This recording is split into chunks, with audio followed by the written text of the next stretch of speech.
Welcome to 1001 Ways to Cope with Stress. I am Professor Kinshasa Shabaka, and we have with us our gifted pranic healer, as well as Hatha yoga teacher, Stacy McLean.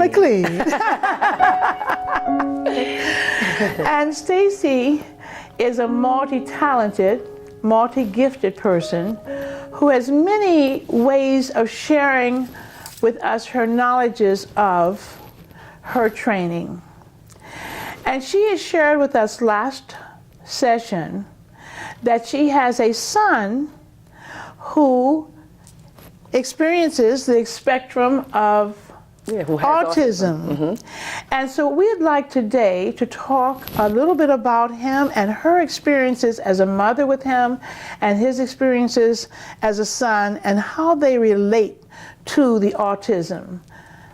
Tracy, welcome again. I thank you for being here and for sharing so much of your vast knowledge. Yes, it's good to be here. Thanks for having me. Yeah. Yes. So, like I stated last time, that Joshua is 13 years old. Right now, he is in 8th grade, soon to be going to high school. So that's like, wow, that's a whole world itself for if your child is on the spectrum or if they're not on the spectrum of autism. If they're general ed, that's a big step, period. Mm-hmm. So, yeah, he's right now in a school where he's in an inclusion program. And explain to some people who may not know what the inclusion program is. Okay, so with an inclusion program, that means that he is actually in the school for special education. However, he goes up to the general education classes with a paraprofessional. So he has a paraprofessional who's like an aide, you would say, and she goes into the classes with him. So he'll go to ELA, he'll go to science, he'll go to math, and she's there with him because the classes are still general ed. So they do have about anywhere from 20 to 26 students. Yeah. So she's there for support, right, and any assistance that he needs in terms of understanding the concept of the assignments and what he's to do in the classroom, right? Mm-hmm. Right, because even though that there's the general ed teacher that's there in the front of the classroom, she's dealing with the general ed kids, and then he's to get the lesson as well. But if something happens with him, because he is autistic and things may come up for him where he may have an outburst or he's not, doesn't want to sit still anymore. It's been a certain amount of time and he's like needs to get up for a break or whatever the case or maybe may be. Distracted by something that's happening in the room. Absolutely, because that's typical of autism, right? Yeah, so plenty of distractions. Some might could drop their pencil here, chalk is going here, something else is humming. It's all like, sensory. So, and she's there for the support. To support him and whatever else he needs while he's learning the lesson. So he can, of course, interact with the teacher and the teacher interacts with him. But let's say if he had 15 questions, the teacher couldn't stop to address his situation, address every single thing for him because she has other students to teach. So that's what the point of the paraprofessional is Very in his schooling. So, yeah. So will he carry that with him to high school? Will he also have a para in the high school when he graduates? Well, he can have a para also in high school if he's going to an inclusion program, which is some of the high schools that we were looking at, like looking at different high schools, and also where he is on the spectrum. There's some things that I feel like he can be challenged a little bit more with, like academically, because surely how I deal with him at home, that's one-on-one. So I know if he works in smaller groups or if he's with one-on-one, that interaction with someone one-on-one, it works out much better because there's not other kids, there's not, distractions going on, and then he can think more clearly because I also don't have him on any medication, so I know that that's a difference for some parents who have a child that's on medication than what I hear, because I don't have my child on medication. I hear that it helps them to, some of the distractions will leave. Right. But there's its pros, there's its cons. One of his friends whose mom, who's on the spectrum, his mom had him maybe take like half of a pill of one of the medications just to test it out. And she was just like, with the half pill, she was just asleep. like, she was like, no, he was like, we were like, hello, are you in there? So it was like more like lethargic and more.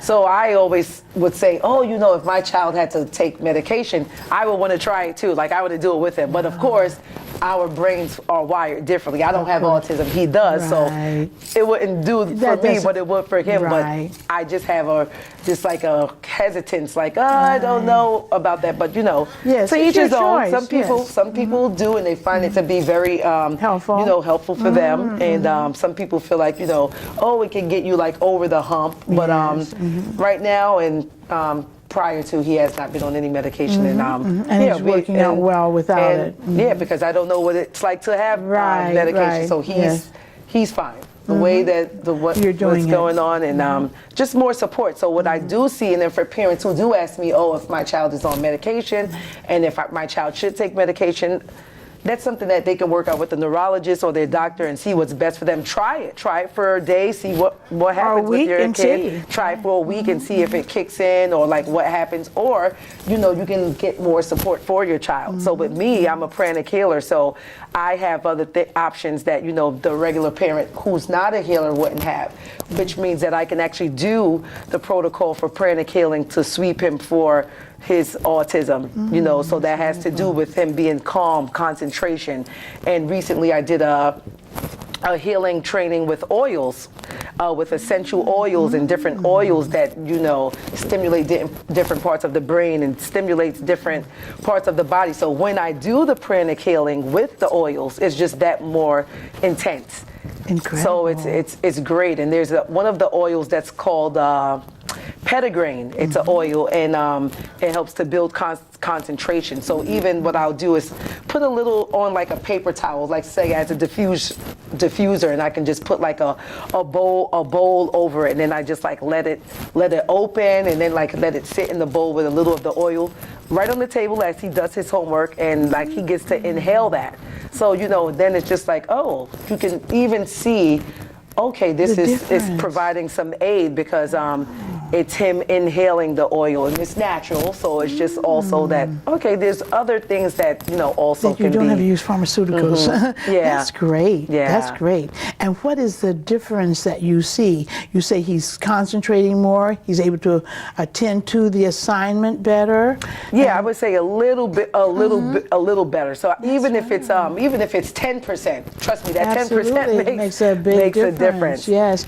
I was hearing also, and I wonder if you've heard of this, there is a new bracelet that a doctor has developed, and you put it on the arms. They're like wrist bracelets, and when you feel a certain amount of stress or too many distractions are bombarding you, that you can press this little button and it relieves the stress. Within 30 seconds you are, you know, cognizant and aware and able to handle it. And they're used particularly with autistic children and with patients in general. And I was wondering if you're familiar with that. No. I heard about it only recently, so we have to explore that. I'll definitely check that out and see what that is. So that would be good too for him when he finds himself being distracted from the lesson in the classroom. He could just press this little button and he's alert and focused. Yeah, and I guess you know, because of course with different things it works for different people, or what works for them. But that definitely sounds something that's interesting. That you would explore, sure. Yeah. Yes. Yeah. But so these essential oils are very good though for that, right? Oh, and yeah. How many times have you used it with him so far? I probably use them like about twice to 3 times a week because I haven't been consistent like every day. Right. Which but that gives you a comparison though too, doesn't it? So that's great. Yeah. And so what does he say? How does he say he acknowledges the essential oil as opposed to not using it? Does he comment on it? He doesn't really comment on it at all. I may say, oh, look at that. Like, you've been doing this a little bit better because I'll leave out the kitchen. And the thing is to have him work independently. That's the goal. Yes. So that I'm not sitting there with him like, hey, did you do Overlooking that? everything. Did you do that? Like, my goal for not only me as a mom, but for all parents, especially parents who have a child with special needs, is that you want your child to be as independent as possible. So when you are able to do that, something as simple as walking out of the kitchen and saying, okay, I'll be back in 10 minutes. Have those 10 sentences done. Those are pretty easy, or at least have 5 done. That means 2 minutes each, okay? So then if I walk out and I come back and I'm just like, hey, come on, dude, you only did 2 questions. He's like, oh, well, you know, or whatever excuse he may have. But if I'm in the kitchen, I know that, you know, he knows that I'm present. So, you know, like, oh, let me stop fooling around. Because, you know, an atypical kid is going to fool around anyway. Absolutely. So, you know, it doesn't stop there. So. Well, a typical kid will fool around anyway. Oh, yeah. Atypical and atypical. Right.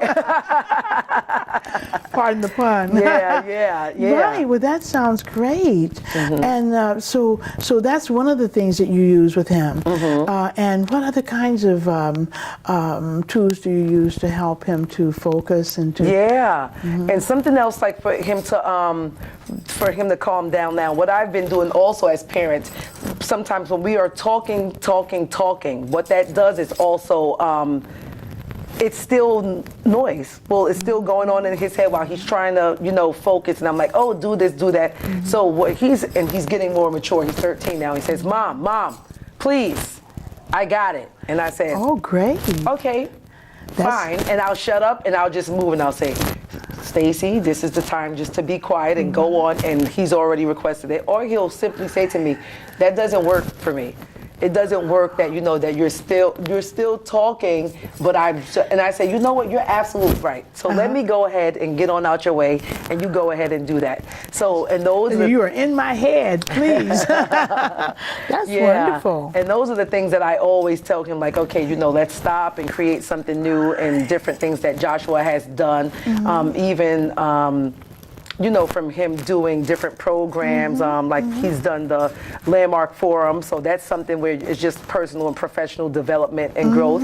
So they have a program that's for children. So that's also where you get to see where it's just really having stop living in your past, and then just like, you know, the things that happened in the past, how you can move them to the past and just live out into your future. So when he brings up even things and he's like, oh, this is what happened last week, because he's very good with dates. I mean, he'll tell you, oh, on September 23rd, 2014, you said this. And I'm like, what? I had to say it because he's really spot on with dates, with dates like that. So Fantastic. I'll say, oh, okay. So when he says things, I'll say, okay, even if it's something that happened during the week at school or he had a meltdown at school, oh, because those kids would bother me on Tuesday, and I'll say, that was Tuesday. Let's release that. Now. Let's release that. That was then, Tuesday. this is now. Let that go. Right. How can you see that if you release that, what could you make possible instead? And he'll say, okay, if I could just drop that, right now I could create the possibility of focusing on this lesson, and I can create the possibility of being happy and calm so that I can faster get to watch a movie. Can I watch a movie after? You know, so it's just like having those tools. So my job as a parent is to always give him tools.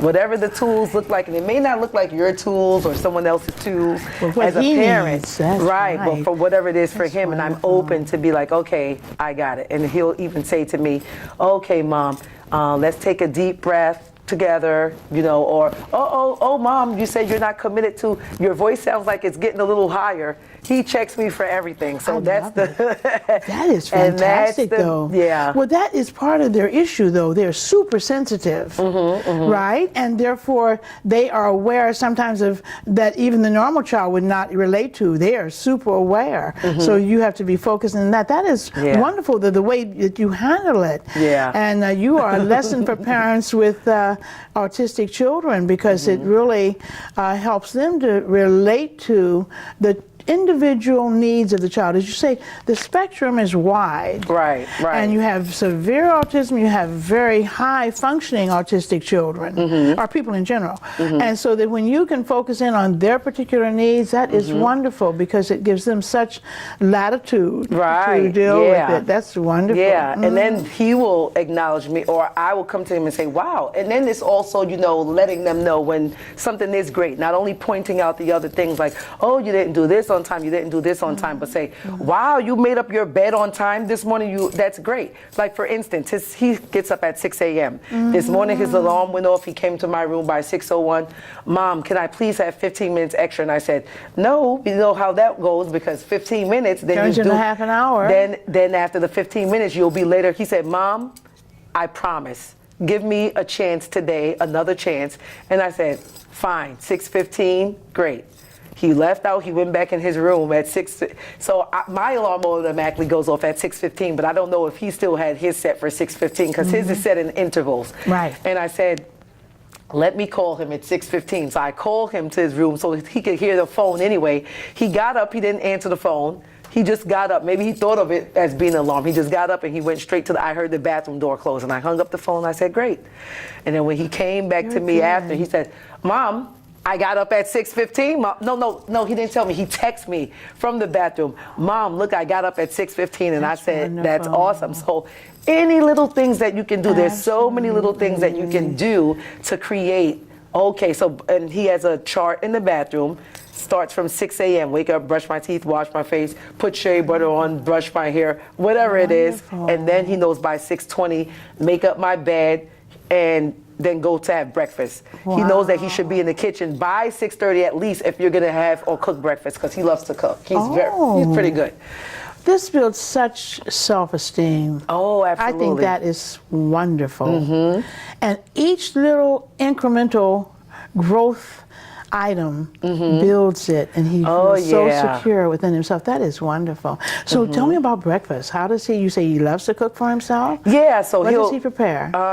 Eggs. So he likes to make eggs, but he knows the rule is that, he has to come ask for permission to cut on the stove. That's permission. Is it gas? Yeah. Or electric? Yeah, so a gas stove, and then he'll come in and say, oh, Mom, I wanted to scramble some eggs today. Is that fine? And I'll say, okay, just make sure that you coat the pan first. If you're going to use a drop of coconut oil or you're going to use butter, whatever you're going to use, make sure you coat the pan and keep it at a low flame. Right. Okay, Mom, I know. And then he'll walk off and then go. And there's some mornings that say, hey, can you scramble one for me too? Great. And okay, Mom, or either up too late, I'm already eating my sandwich. And I'll say, okay, fine, I got to get him faster because he's pretty quick. Right, and that's he'll wonderful. make it up, and then he knows that his dishes should be cleaned out the sink by a certain time. So it's just like, okay.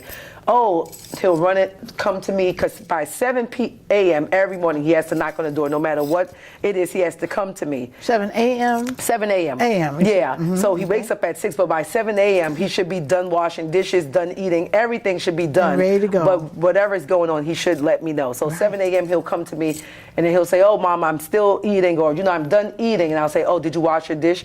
No, Mom, I'm sorry. I actually turned my phone on and looked at a video. I said, no, that doesn't work, because videos start to distract you, and then don't do that. You want to make sure that you're sticking to what your routine is. Yes. Okay, fine. Can I watch something after? I said, if everything is done, your sneakers are on, and you're already sitting by the door, absolutely, because the bus comes at 7:20, and at 7:15, he should already be at the door, coat on, ready to say his affirmation to leave out the house. And tell me about his affirmations.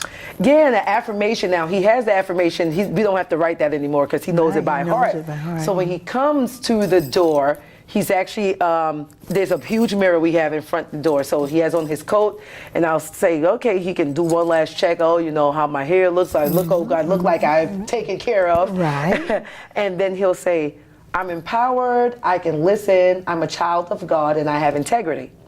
And if he's not looking at himself, or he's rushing, oh, Mom, I have to go. I said, if he runs out already, I'll say, we're on the fourth floor walk up. I'll say, you still have 3 flights to go. I can hear you. So you want to affirm that going down. If it's a morning where he's having a tough morning where maybe he didn't get to have breakfast the way he wanted to, or if he was running late, he may even stomp down the steps. I'm a child of God. I'm empowered. I can listen, and I have integrity. And I'll say, Mommy loves you. I'll still just keep it because maybe, then if he's upset, it creates a different morning if he didn't do things that was as planned. Right. And that's what they may say about a lot of children who have autism, is that they need to have something consistent that they should stick to. They need to have many things consistent. Right. Yes. Well, I think that's wonderful. Now, what about the selection of his clothes that he wears each day? Does he get to select his own? Or oh, absolutely. How does that work? Absolutely. Now, when I do the laundry, we wash, dry, and iron everything. So the whole closet's already ironed. So there's no That's a weekend type thing? You have it ready for the week? He has a caretaker as well. So after he does the laundry, then she'll just iron, because that's what I do. So I have already mentioned to her that that's what works best, because if the whole closet is ironed, he's ready to go. Every night he just has to pick at night. So he has a night routine as well. Everything must be done before 8:30 p.m. So it's on the wall, it's in the kitchen, and he knows he has to have a shower before then. His clothes should be out the night before, his book bag, everything should be put away, his keys packed back into his book bag, so he has the routine. So in the morning, he's not like, oh, my keys. Where's everything? We don't have time for that. Because that can, not only that, but that can throw you into a panic. Especially an autistic child, you want to have things in order. That helps to schedule them, helps them to feel comfortable within their own skin, so to speak. That's wonderful. Yeah, so that he knows that, okay, my clothes should be out. Now, if it's up to Joshua, he likes to wear almost the same thing. So he has 7 pairs of blue jeans, 7 pairs of shirts that he likes. The funny thing is he does not like blue jeans. Oh, black jeans. I bought, the last time we went shopping, 4 pairs of the same black jeans. Right. He came to me with 3 of the same shirt. I said, I'm not buying 3 of the same shirt. Why not? I said, he likes them, right? I said, I'm not going to do it. But then when I saw him, oh, I'm going to wash out my shirt. I want to wear this again. I said, okay, he doesn't like school uniforms, and you will wear school uniforms all the time. He doesn't like school uniforms. However, he does love the color green, which is one of my favorite colors, green and pink. He loves green. So, that's nice. Oh, Mom, green. And I'll say, Josh, you can wear other colors besides green. So then he'll put on his green shirt, black jeans, or now, and then he likes navy blue. He'll at least spell navy blue. That's right. That's he sticks to those basic things, but he knows take your clothes out at night so that this way you have everything. Your morning can go seamless. So he takes a shower at night or in the morning? Yeah, so he takes a shower at night. At night, that's great. And then in the morning, so this way he's ready to go. Now something happened where we came in late. Which is very rarely, and it's just like, oh, you want to take it in the morning. There's really a time that, because I'll still try to squeeze it in and say, I know it's late, just take a 5-minute shower really quickly, just really quickly. But, and then also with routines with children or people who are on the spectrum of autism, I think it's also important because life is not going to give you routines. He's not going to be able to just walk out into life and they say, oh, a purple car is going to come this way. This is what's going to happen. So I like to mix it up. So I definitely mix it up. Or if something's going to happen, oh, guess what? That's not happening this time. So we have to shift this so that he can get used to that. If there's a break in my schedule or something's going on, I'm not going to go, woo! I'm not going to just go like bananas because something is happening. So I also want to that's preparing him for life. Life is spontaneous. I'm a very spontaneous person. So I know what I do with him is if I say he's going to go to his friend's house, that I know for sure he's going to go. If not, I don't tell him. I just get in the car, and then when he starts looking around like, oh, wait, are we going to Tyler's house? Oh, you figured it out. Because if something happens, it's more the meltdown of, oh, but you said we were going here, and you said, and he will really, melt down, just keep on going on, and I'll say, I know, fine, can I make it up to you? And okay, sure, Mom, I guess. And I'll say, what would it take to make it up to you? Then he loves pizza. Then he'll probably ask for pizza. Pizza fixes a lot of things. Yes, I'm sure. With us, so. I'm sure. Again, something he likes to order. What kind of pizza does he like? Plain or pepperoni? Plain or pepperoni. Yeah, pepperoni pizza. Sounds wonderful. Yeah. Sounds wonderful. Well, you seem to be a wonderful mom, just in general, but this is your only child, right? Yeah, he's And so you really are able to give him excellent time. You share time with him, and that is so important, And then what are the things that he sees in life as issues? For example, what does he want to be when he grows up, and how is he preparing for that? Yeah, so what he always says is that he wants to be a principal. So he'll walk around. He had a sticker on the other day, Principal Joshua. He will wear the sticker. He'll make sure he peels it off neatly, puts it away so he can just put it back on. Oh, so he says he wants to be a principal. And I said, oh, so when he's doing his work, I say, you know what it takes to be a principal? You can't write like that. Oh, that looks a bit sloppy. What principal? Oh, I don't think you should write like that. And he said, okay, you're right. And then so to empower him with whatever it is that he says that he wants to do. Like he loves President Obama's. Oh, who doesn't? Okay, so who doesn't? I got him to eat vegetables, his first vegetables. As they say, compared to what? I know.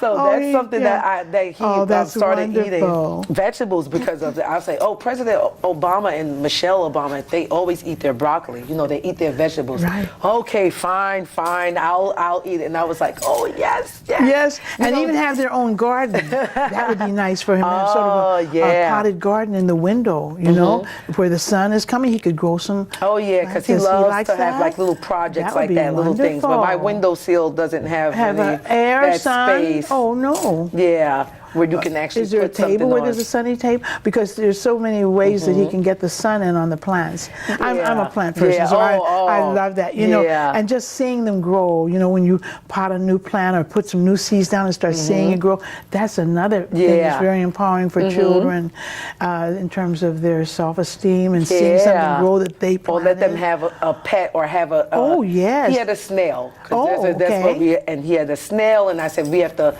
make sure we get what he eats and make like the little home for it, poke the holes in it.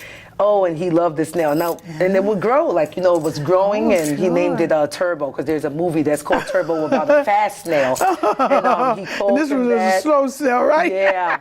And then one day, I think he was trying to sleep with him or wherever. And I said, where is the snail? Like, after a day, we can't find the snail. And then I said, Josh, I don't know what you did with Turbo. Where's Turbo? I think Turbo ended up like at the bottom of the hamper, or I don't know where Turbo. And I said, disappeared? I don't think Turbo... I don't think Turbo's making it. And this was a while. And he said, oh, no, we have to, like, you know, sprinkle some water and see what happens, Mom. I said, I don't know if Turbo, he loved the snail. So did you ever find him? We did, and he was at the hamper. Like at the bottom of the hamper. It wasn't like loads of clothes He was on top. dead. Yeah, he was. So did you all have a little funeral for him? We did.